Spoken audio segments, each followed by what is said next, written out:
Jika demikian, jangan salahkan aku tidak mengampunimu. Pandangan Desta sangat garang, dan menghilang dalam sekejap. Di sisi berlawanan dari bukit gunung, Jensen sedang bersandar pada batu, tersenyum pada kobra, yang membidik senapan sniper.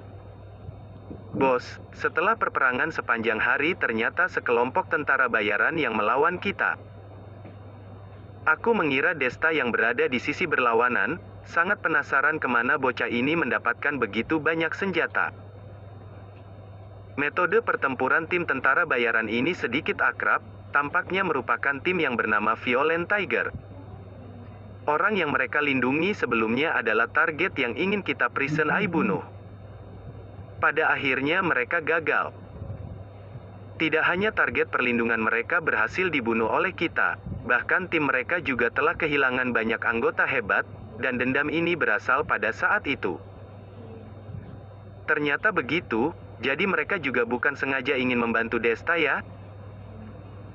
Apakah sengaja atau tidak itu penting?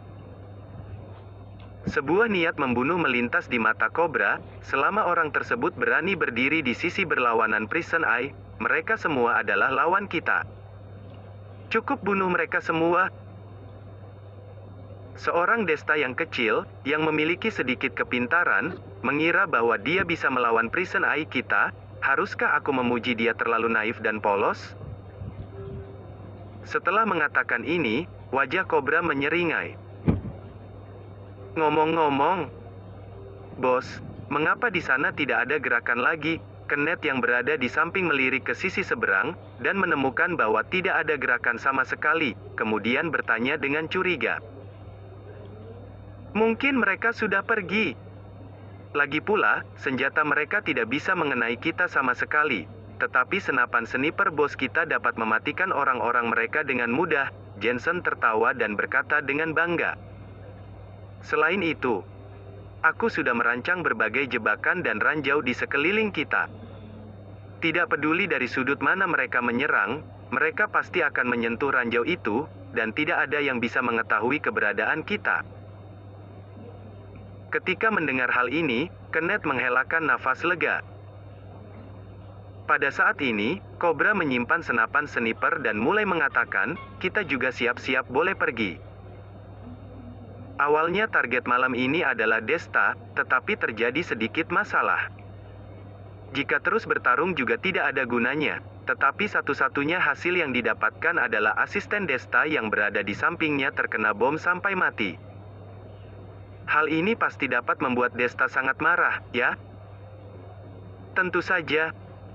Pada saat bom meledak, aku masih mendengar jeritan yang menyakitkan bocah itu. Pandangan Jensen sangat dingin, tetapi mulutnya seperti sedang bercanda. Ketiga orang itu tertawa bersamaan. Apakah hal ini sangat lucu?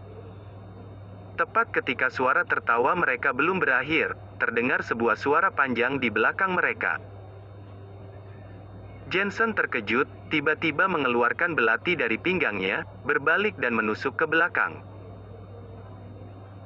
Tidak peduli siapa orang itu, selama orang tersebut bukan anggota tim mereka, tidak peduli monster atau raksasa, menusuk terlebih dahulu.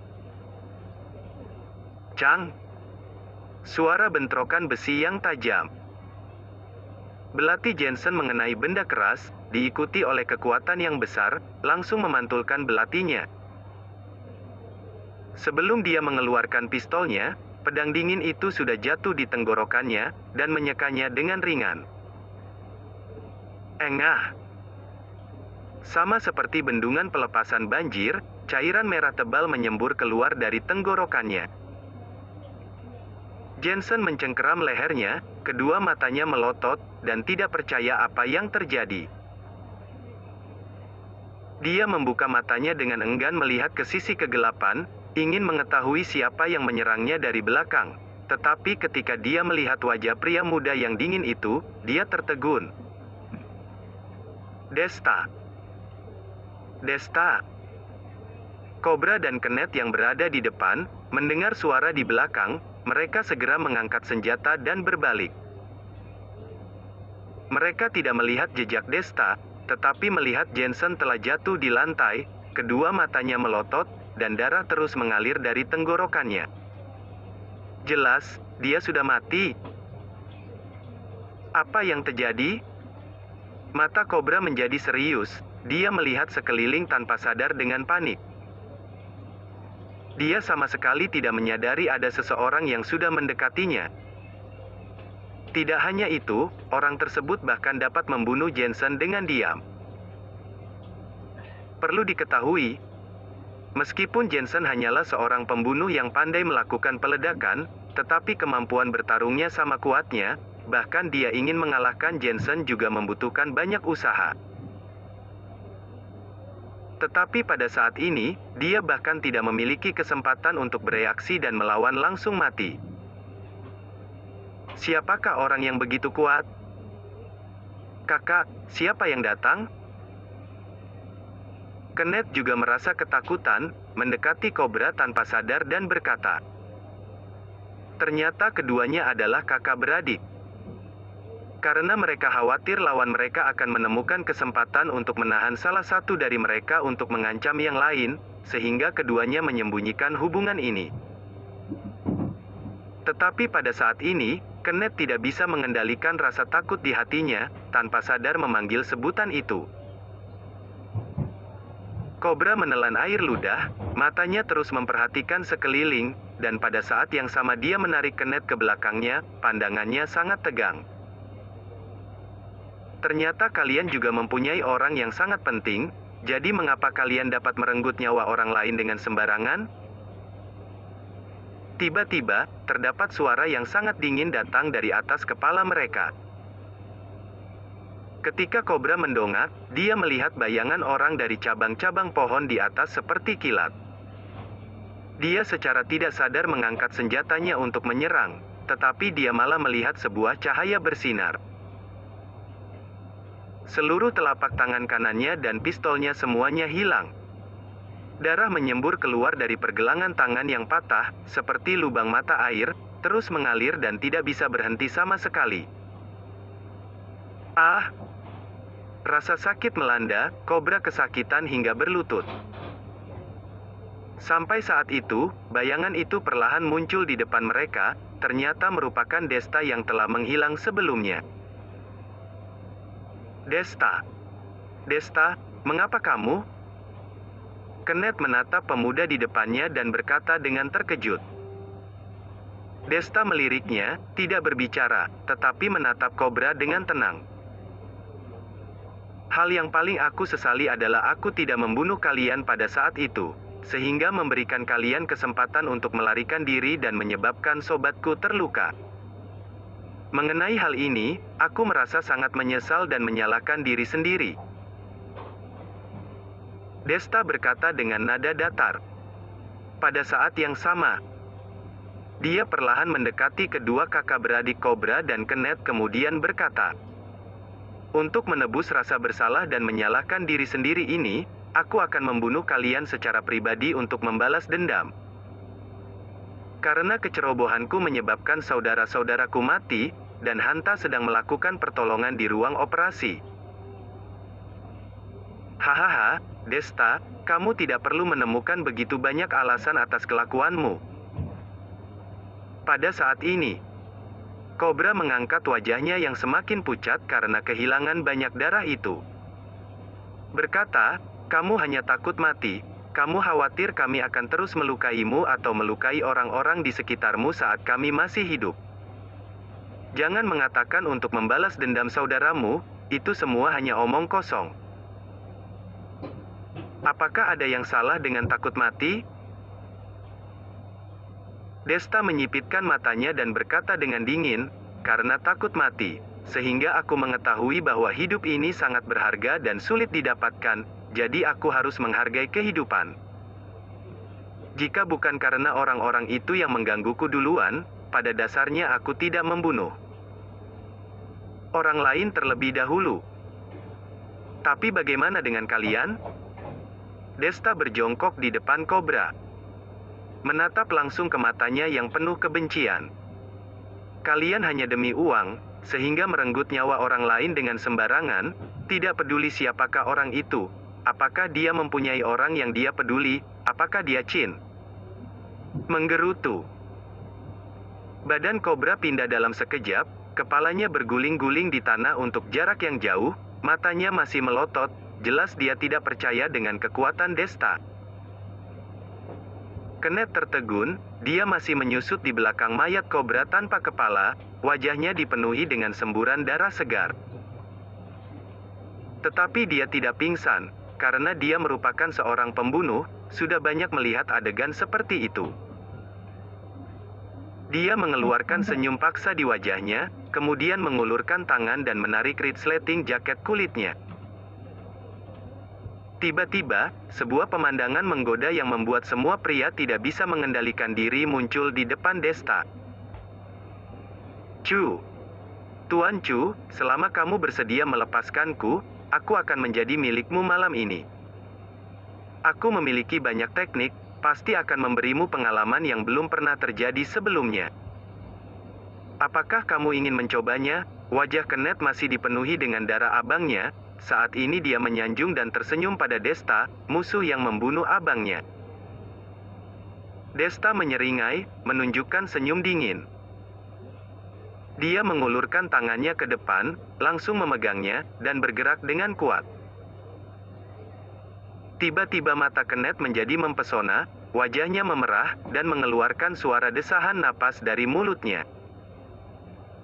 Namun, di detik berikutnya, sanjungan di matanya tiba-tiba berubah menjadi takjub, desahan yang menggoda itu menghilang, yang tersisa hanyalah desahan menyakitkan dari bagian bawah tenggorokannya.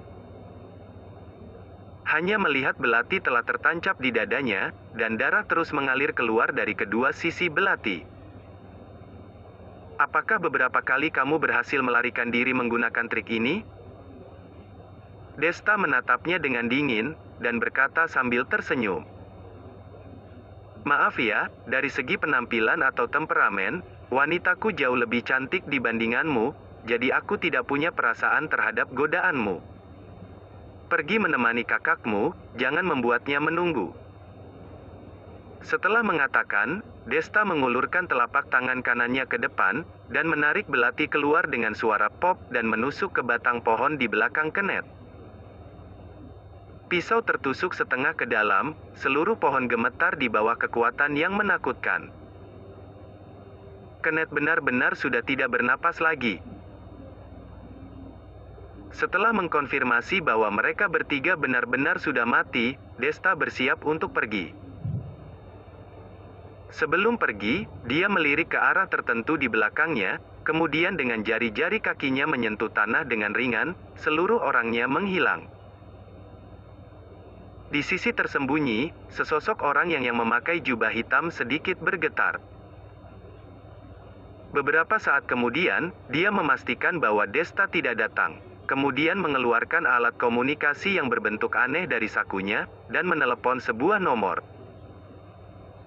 Shadow, ada apa? Terdengar suara serak datang dari alat komunikasi tersebut. Lapor Kepala Departemen, Tuan Muda Chu. Tampaknya telah menyadari keberadaanku, kata orang itu dengan hati-hati. Bagaimana dia menemukanmu? Kekuatannya seharusnya tidak sekuat kamu. Orang yang berkomunikasi itu sedikit terkejut. Orang yang berpakaian jubah hitam itu terdiam sejenak, kemudian berkata, Kepala Departemen, kekuatan Tuan Muda kedua Chu telah berkembang sangat cepat. Sejak dia resmi menjadi seorang prajurit, kekuatannya meningkat setiap hari, dan merupakan jenis kemajuan tanpa hambatan. Kemungkinan kekuatan dia sekarang, memiliki perbedaan yang sangat besar dibandingkan dengan saat bertemu dengan kamu waktu itu. Setelah mendengar ini, pria misterius yang disebut kepala departemen itu langsung terdiam. Pria yang berjubah hitam itu bernama Shadow. Dianggap sebagai salah satu bawahannya yang paling kuat. Kekuatannya tidak dapat dibandingkan, tapi sekarang kekuatan Desta telah mengejar Shadow. Apakah bocah ini memiliki kemajuan yang begitu pesat? Aku sudah mengerti, kalau begitu kamu memperhatikan sebentar lagi dan segera kembali.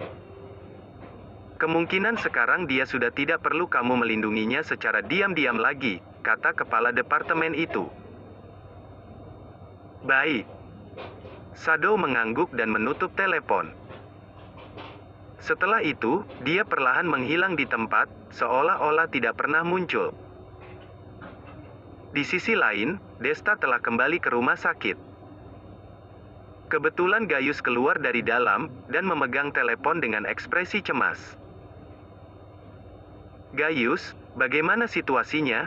Apakah operasinya sudah selesai? Ketika melihatnya, Desta segera bertanya. Kak Desta, kebetulan kamu datang, aku baru saja ingin menghubungi kamu. Gaius menghela napas lega dan buru-buru berkata, operasi Hanta telah selesai. Dokter telah mengeluarkan semua pecahan peluru dari tubuhnya, tetapi satu pecahan peluru telah menekan saraf di otaknya, jadi dia masih tidak sadar. Lalu kapan dia bisa bangun? Desta bertanya dengan suara yang berat. Dokter juga tidak tahu, itu hanya bisa bergantung pada nasib Hanta sendiri. Kasus terburuknya adalah dia akan koma seumur hidup. Gaius menghela nafas tak berdaya dan berkata sambil menggelengkan kepala. Koma seumur hidup, berarti menjadi kondisi vegetatif persisten. Desta mengerutkan kening, tentu saja dia tidak bisa menerima kejadian ini. Aku pergi melihatnya. Desta menoleh dan bergegas langsung ke kamar Hanta. Ketika dia melihat sosok itu berbaring di tempat tidur rumah sakit dengan kain kasa di seluruh tubuhnya dan mengenakan masker oksigen, Desta merasa bersalah. Jika bukan karena kesombongannya, Hanta juga tidak akan berakhir begini. Jadi dia harus menyelamatkan Hanta, terlepas dari semua biaya. Desta berjalan ke samping, dan mengeluarkan teleponnya, memanggil Pamanding, kemudian menjelaskan keseluruhan cerita secara terperinci. Pamanding menyatakan penyesalan yang cukup besar tentang cedera Hanta. Dia berkata, Tuan Muda Kedua, aku mengetahui ada obat yang sangat bermanfaat untuk kerusakan saraf. Obat apa? Desta kaget, dan harapan muncul kembali di hatinya. Aku pernah melihat di buku-buku kuno, nama obatnya adalah Peticula afriata. Dikatakan bahwa bunga itu hanya tumbuh di tempat yang sangat teduh dan perlu menyerap kedinginan 100 tahun baru bisa mekar. Bunga jenis ini tidak bisa mengobati luka luar, tetapi memiliki efek yang sangat baik untuk penyembuhan saraf dan cedera internal. Sebelumnya aku mengira bahwa jenis bunga ini tidak mungkin ada. Bagaimanapun, catatan itu terlalu misterius. Tetapi 10 tahun yang lalu, aku pernah melihat jenis bunga ini di pelelangan. Pada saat itu, bunga itu dijual oleh keluarga yang sangat kuat di barat. Kekuatan keseluruhan tidak kurang dari keluarga Cukita. Setelah mendengar ini, Desta menjadi diam. Sementara, dia belum menjadi pengurus di keluarga Chu, sehingga dia tidak dapat mewakili Desta untuk negosiasi dengan pemilik Peticula afriata. Walaupun dia berhasil memenangkan kompetisi pewaris di akhir bulan dan menjadi pengurus keluarga Chu berikutnya, apakah dia bisa mendapatkan bunga itu? Hasilnya belum tentu. Sementara, Hanta juga tidak bisa menunggu dalam waktu yang lama. Dokter mengatakan kepadanya bahwa jika Hanta tidak bisa bangun dalam seminggu, dia tidak akan bangun lagi.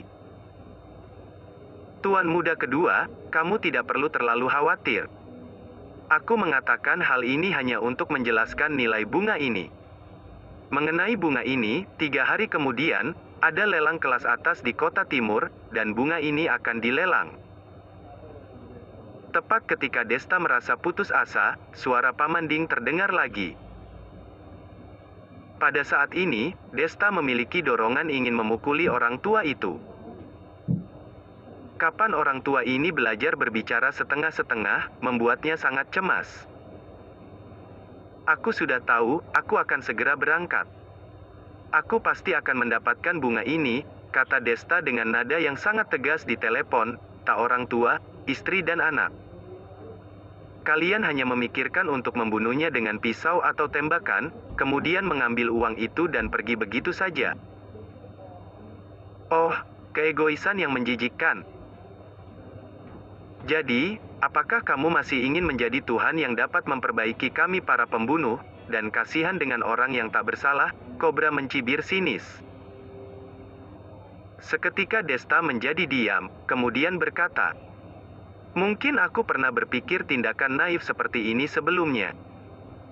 Tetapi sekarang, brengsek, siapapun yang berani melukai orang-orang di sekitarku, aku akan membiarkannya mati tanpa tempat untuk menguburnya.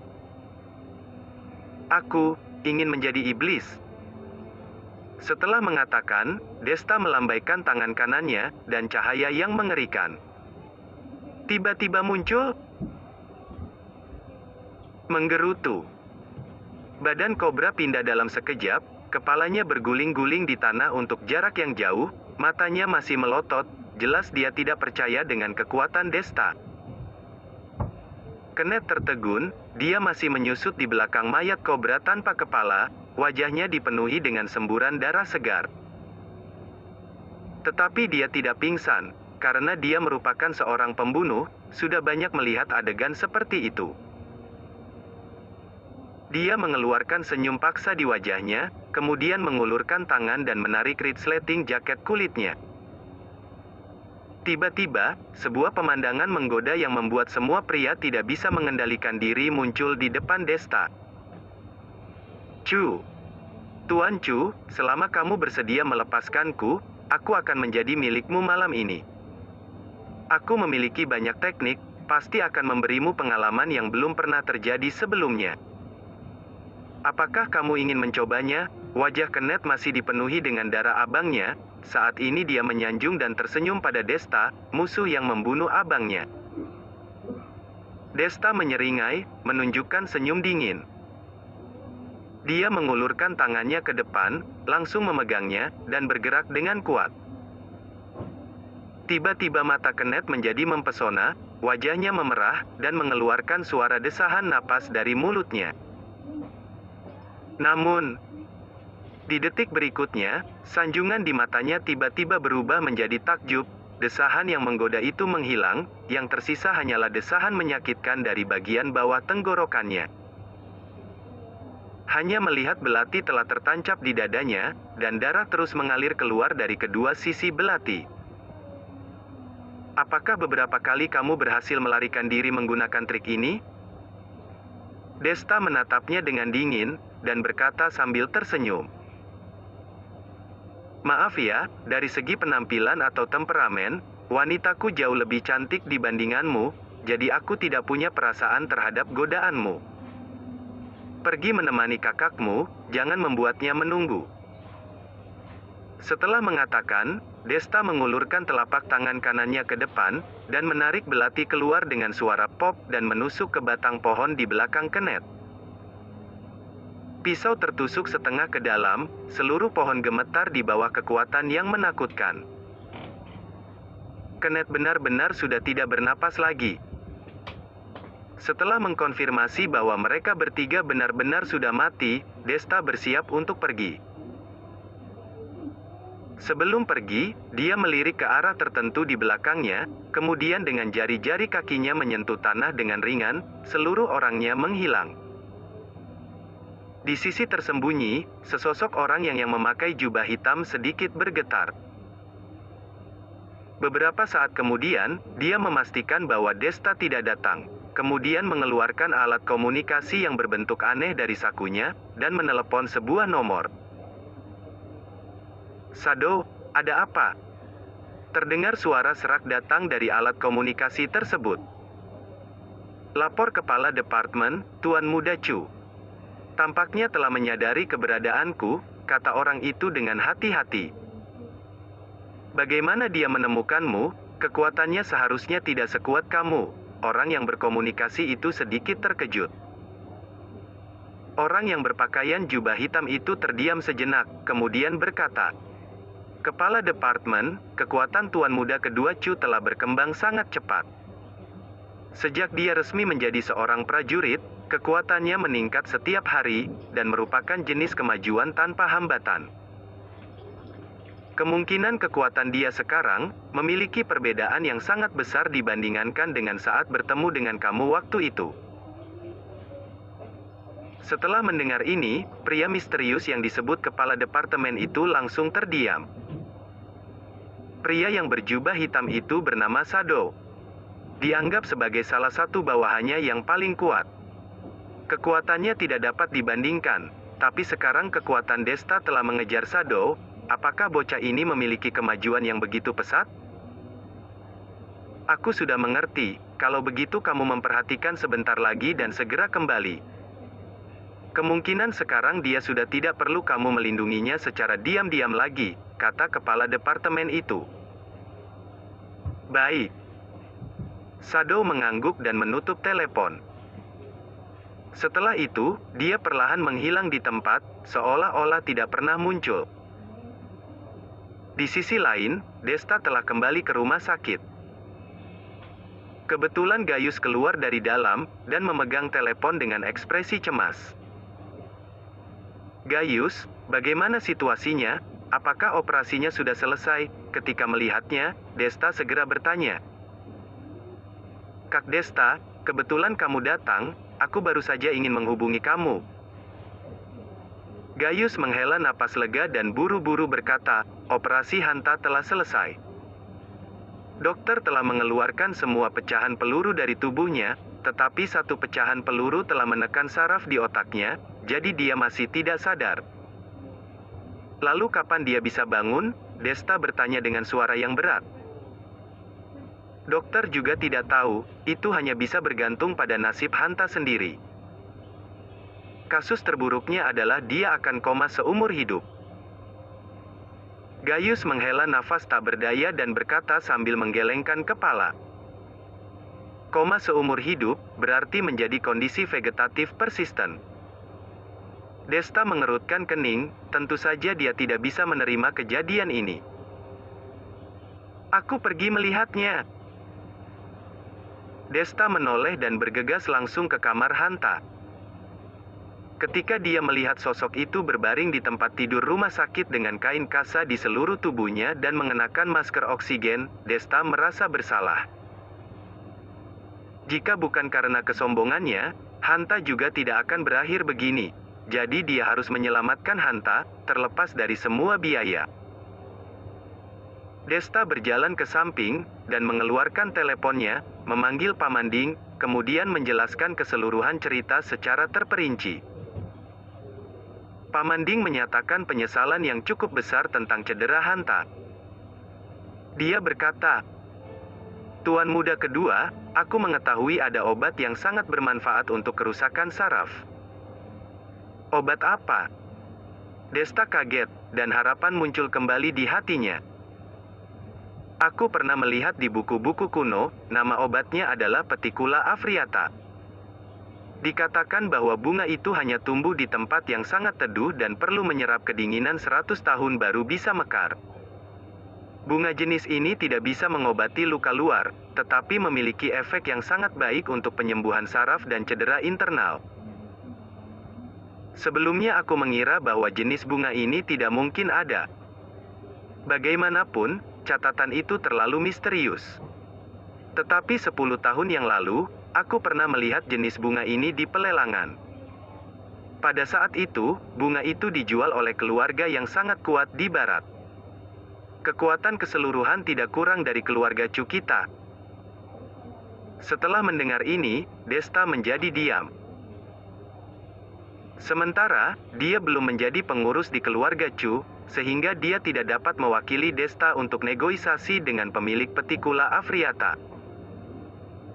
Walaupun dia berhasil memenangkan kompetisi pewaris di akhir bulan dan menjadi pengurus keluarga Chu berikutnya, apakah dia bisa mendapatkan bunga itu? Hasilnya belum tentu. Sementara, Hanta juga tidak bisa menunggu dalam waktu yang lama. Dokter mengatakan kepadanya bahwa jika Hanta tidak bisa bangun dalam seminggu, dia tidak akan bangun lagi. Tuan muda kedua, kamu tidak perlu terlalu khawatir. Aku mengatakan hal ini hanya untuk menjelaskan nilai bunga ini. Mengenai bunga ini, 3 hari kemudian, ada lelang kelas atas di kota timur, dan bunga ini akan dilelang. Tepat ketika Desta merasa putus asa, suara Pamanding terdengar lagi. Pada saat ini, Desta memiliki dorongan ingin memukuli orang tua itu. Kapan orang tua ini belajar berbicara setengah-setengah, membuatnya sangat cemas. Aku sudah tahu, aku akan segera berangkat. Aku pasti akan mendapatkan bunga ini, kata Desta dengan nada yang sangat tegas di telepon. Di kota timur. Ketika Desta membawa Gayus keluar dari stasiun, itu sudah 2 hari kemudian. Dalam 2 hari ini, dia membiarkan orang-orangnya untuk menyelidiki di seluruh kota Yunhai. Dia benar-benar menemukan banyak pembunuh yang cukup beruntung tidak mati dalam operasi pengepungan dan penindasan kemarin. Mereka bersembunyi di kegelapan, selalu siap untuk menyerang orang-orang di sekitar Desta. Tetapi tidak sangka masih belum sempat untuk bertindak, mereka sudah ditemukan oleh pasukannya. Untuk menghadapi para pembunuh ini, Desta tidak menunjukkan belas kasih sama sekali dan semuanya diperintahkan untuk dieksekusi. Setelah mengkonfirmasi bahwa kota Yunhai tidak akan mengalami krisis untuk saat ini, dia baru membawa Gayus ke kota timur. Kota timur adalah kota super pesisir. Situasi ekonomi keseluruhan kota timur melebihi kota Yunhai berkali-kali. Namun, kebetulan ada juga cabang gedung Sky. Orang yang bertanggung jawab tampaknya adalah Genji. Dia adalah salah satu direktur gedung Sky di kota Yunhai sebelumnya. Pada saat ini, Desta melihat arlojinya dan berkata dengan suara yang dalam. Mengapa orang yang membawa mobil masih tidak ada di sini? Gayus, coba kamu telepon Pamanding dan tanyakan situasinya. Baik, Tuan Muda kedua. Gayus menjawab dan segera mengeluarkan ponselnya untuk menghubungi nomor Pamanding. Setelah bertanya sebentar, dia berkata, Kak Desta, Pamanding mengatakan bahwa Genji telah berangkat lebih dari 1 jam yang lalu. Dia seharusnya berada di sini sekarang. Tetapi mengapa masih belum ada orangnya di sini? Alis Desta sedikit berkerut, tidak mau tahu lagi. Kita pergi sendiri saja, pun bukan tidak mengenali jalan. Setelah berkata, dia memimpin untuk berjalan keluar stasiun. Tetapi, dia mendengar teriakan dan cercaan yang tajam datang dari belakang sebelum dia melangkah keluar. Wei, dasar orang tua brengsek, apakah kamu memiliki mata? Sepatuku ini adalah sepatu AJ edisi terbatas, kamu langsung menginjaknya tanpa melihatnya. Bagaimana jika rusak, bisakah kamu menggantikannya? Desta menoleh ke belakang dan menemukan bahwa orang yang berteriak adalah wanita yang modis. Saat ini, wanita itu berteriak pada seorang lelaki tua yang berpakaian compang camping, dan jari-jarinya sangat tidak sabar untuk menyodok ke pangkal hidungnya. Lelaki tua itu menarik pakaiannya dengan gugup, matanya penuh rasa malu dan cemas. Gadis, aku tidak sengaja menginjak sepatumu, atau aku akan mencucinya untukmu? Cuci? Cuci apa? Wanita modis itu sangat tidak berbudi dan bahkan mendorong pria tua itu ke tanah dengan keras. Dasar manusia malang, apakah kamu tahu apa jenis sepatu AJ itu? Kamu tidak akan mampu membeli tali sepatunya bahkan jika kamu memungut sampah untuk seumur hidupmu. Sekarang kamu sudah menginjaknya, dan masih ingin mencucinya? Ah pui! Sebuah ludah langsung meludahi wajah lelaki tua itu. Wanita itu menyapu matanya dan melihat beberapa lembar uang merah jatuh dari saku lelaki tua itu. Yo, tidak sangka orang tua seperti kamu ini juga punya cukup banyak uang.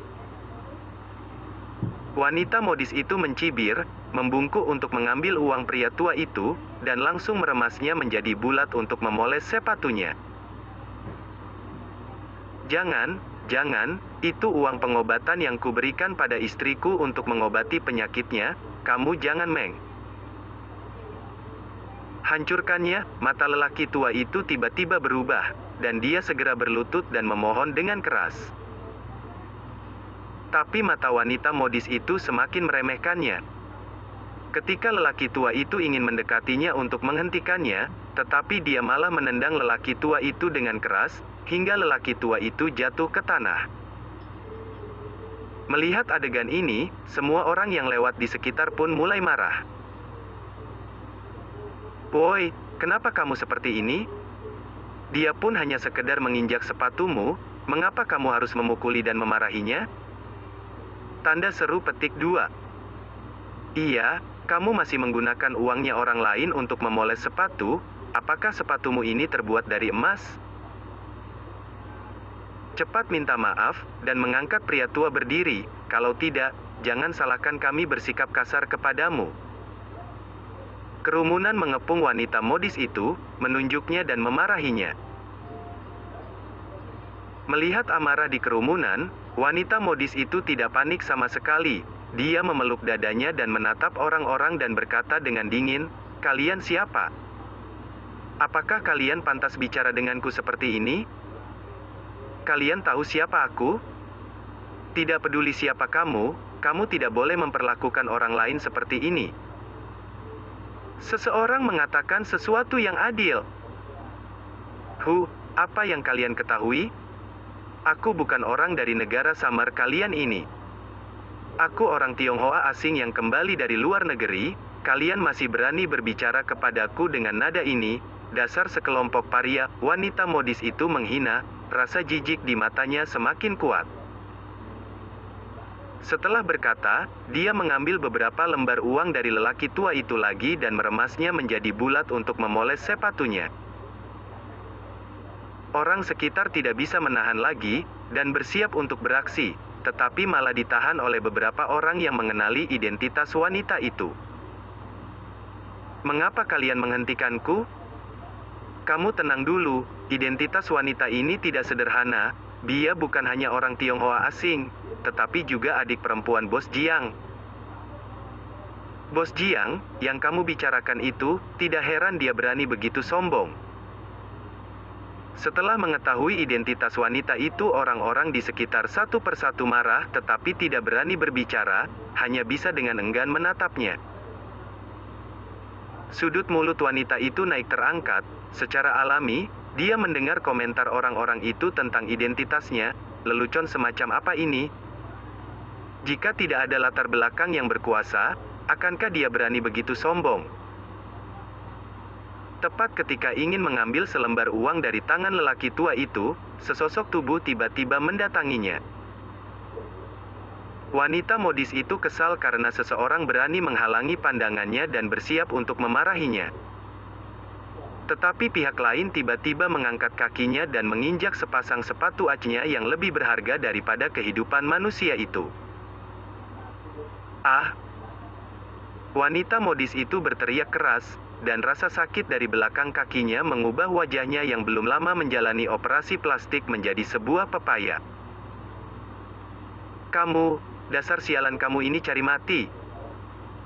Dia memelototi pria yang tiba-tiba muncul di depannya ini dengan ganas dan meraung dengan marah. "Minta maaf pada orang tua, dan kemudian membayar uang yang telah kamu hancurkan itu. Aku baru akan membiarkanmu pergi, kalau tidak aku akan menghancurkan kakimu."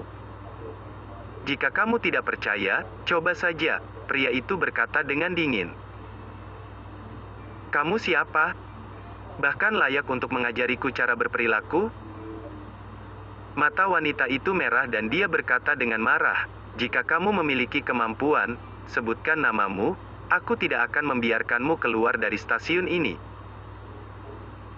Pria itu sedikit mengernyit, dan kemudian berkata, "Namaku Desta." Benar, orang yang muncul pada menit terakhir dan mengajar wanita itu adalah Desta yang tidak bisa terus melihatnya lagi.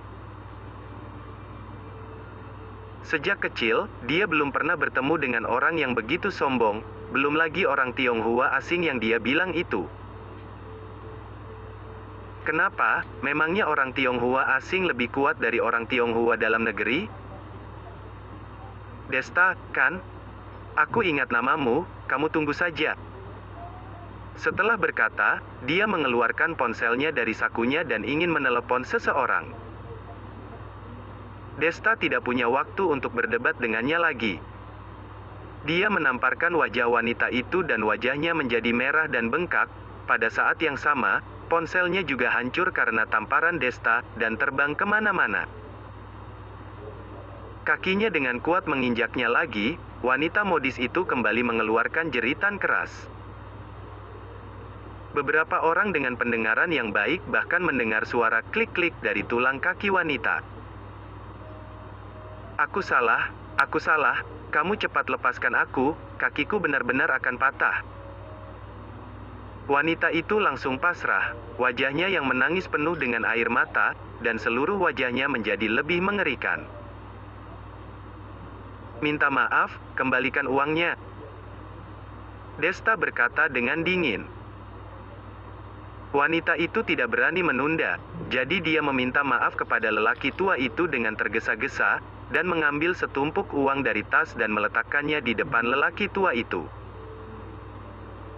Desta melirik sekilas, memperkirakan setumpuk uang itu ada sekitar puluhan juta, baru melepaskan kaki wanita itu. Kamu pasti akan mati, kamu tunggu saja. Begitu wanita itu terlepas dari kendali Desta, dia segera meraung, lalu berbalik dan berlari menuju pintu keluar stasiun kereta api, tampaknya pergi memanggil orang.